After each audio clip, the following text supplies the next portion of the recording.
Welcome to episode 19 with the grocery guru that is Andrew Grant. Andrew, how are you? Morning, Darren. Yeah, very good. Thank you. Very good indeed.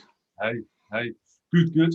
Our topic this week, I believe, is something to do with our friends at Amazon. Is that correct? Well, I think, we try and make these things as topical as possible. I don't think many people could have missed the fact that Amazon opened their first physical store, actually physical food store in the UK yesterday in Ealing. Okay. On top of that, it happens to be one of these checkoutless, where you don't even have to scan the products. There's so much artificial intelligence technology in the store watching you that it knows exactly what you pick up and charges you post your visit. It was quite clever. It is. Now, I've got this article. This is the BBC's article, which you sent me yesterday for us to discuss. And I can see some new terms coming out, like till less, checkout less. They're terms that are coming. That's what Amazon's driving here. And as you say, it's opened in Ealing. And you walk in, they scan you as you walk in, you grab your products and just walk out? Well, no, interestingly, it's a members only, effectively a members only club, because you've got to have Prime membership in order to be able to register before you go in. So, and I can imagine there'll be quite a few people wanting to grab a sandwich or grab a can of something, and the barriers won't let them in because they're not a Prime member. Which would be quite interesting. Effectively, it's a members only, a bit like a Costco on a smaller scale. All right. So we've got Amazon with their first store outside first store in the UK. It's in Ealing. Till-less. I'm just picking up some things here. It says it's first just walk out shop outside the US. There's also some terms like frictionless that Amazon are putting out there. Frictionless shopping. Never thought of that. Do you know what? Is that the big thing? I mean, I think yesterday will go down as a seismic change in UK retailing. I know that sounds very grand, but not because of a checkout-less store. A lot of people will think it's very trendy, very hip, and very sort of, easy. Yep. There will be some people who, and the press was full of it yesterday, Big Brother's arrived, infringement on our civil liberties, being filmed, picking stuff. I don't think many people will worry about that. Yep. But hey, check out the store. What's it going to save you? At busy times in a Tesco Express or a Sainsbury's local, you may be 2 minutes wait for the self-scanner. So I don't think that is going to be the game changer, the fact it's checkoutless. The game changer is how many of these things suddenly appear on our high streets and how fast will Amazon roll this out. And that's the worry, isn't it? Because they've barely made a dent in the UK grocery market, but they've got the cash, they've got the position, they've got the status, the experience, the speed to go boom and grab our high street. Well, look what they did to bookshops. I mean, they started with books. They've killed the high street bookstore effectively. Yeah. Absolutely. What are they worth? $1 trillion or something? Two options actually, quite interestingly, because sort of the word on the street is, why doesn't Jeff Bezos just go and buy Morrison's? I mean, they've had a distribution tie-up with Morrison's for 2 years now. Yeah. They've been selling Morrison's products online for 2 years. Why wouldn't you just get your wallet out and buy Morrison's, and suddenly you get, 8% share of the UK market like that? Alternatively, think about it.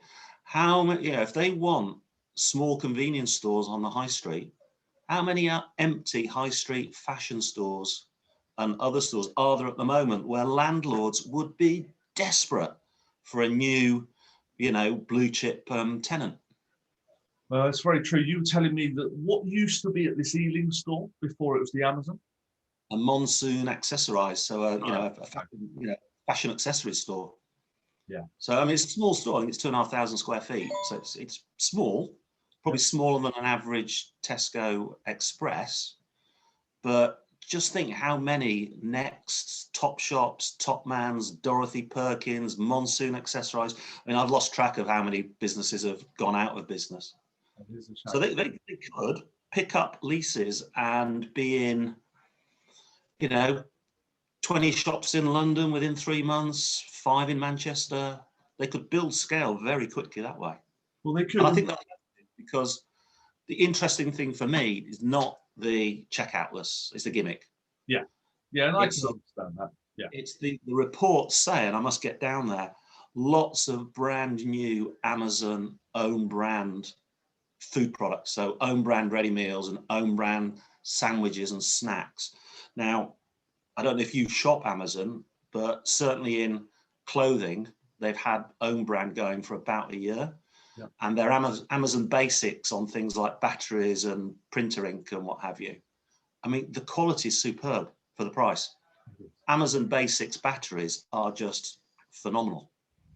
So if they can put that much effort into the food offer, Yeah. then that suddenly then becomes, I think, a little bit scary for the likes of Tesco, Sainsbury's, anybody with a big convenience operation.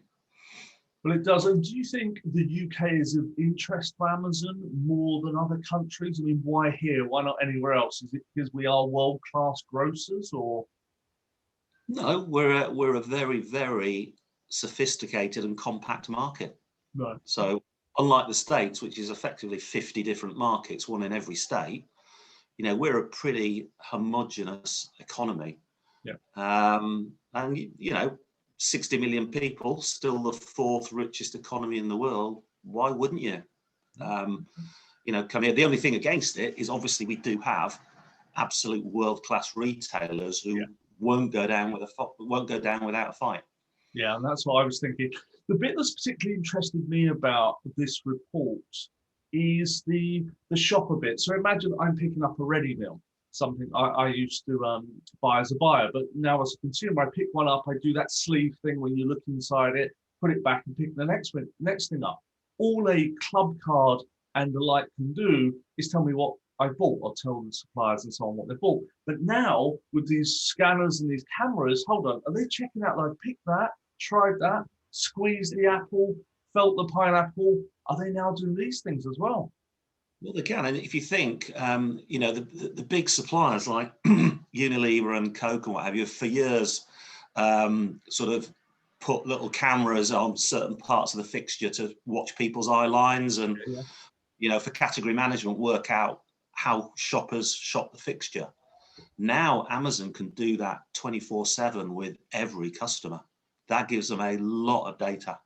It does, and it's also those cameras that you mentioned before with Eyeline. I remember there being hundreds of thousands of pounds of a project, and you get this much data and you go and do something. Now you've got this streaming all the time and updating. Wow, that's where the real win is for me. Well, I think it gets even scarier than that, actually. So, you know, there's always the quip that, you know, with Club Card, because Tesco know what you eat, know where you live, know how old you are, they actually know, you know, better than your doctor how healthy you are. Amazon, do you know what Amazon's next big move is? They're already doing it in the States. No. 1 hour prescription deliveries. Oh, wow.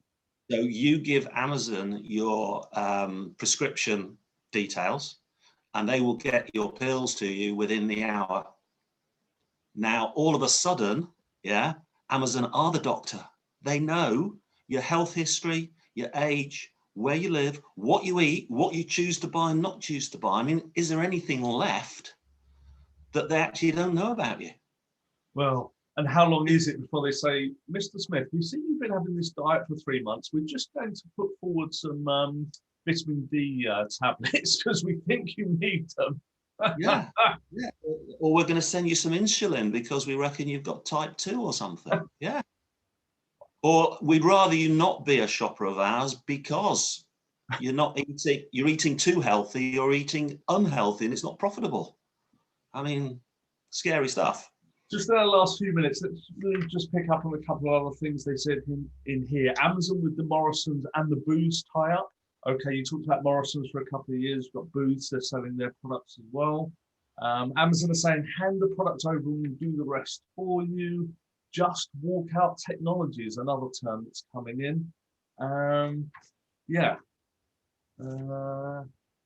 And the threat to the big established grocers. Okay, that picks up on most of what the BBC have reported in their article. Yeah. Okay. All right, Andrew, what's that takeaway to leave the guys with? before next week? What's our takeaway Yeah, on this week? the takeout is, takeout without going to a till. I think is a bit of a gimmick. Yeah. Shoppers won't choose to shop because you don't spend a minute at the checkout. The bigger one is, I think yesterday, the 4th of March, will go down as the point at which Amazon became a serious grocery player. So if you want to bet £10 of your own money, in 2 years' time, Amazon will have 10% of the UK grocery market, is my bet. Be bigger than Morrison's, be knocking on Sainsbury's stroke Asda's door. Well, and that's why we talked to the grocery guru. Andrew, we're going to check back in with you in 2 years, but until then, we'll talk about Amazon maybe next week, week after, and we'll come back to this story. Okay. Thanks very much. Take care. See you next week. Bye. Bye-bye.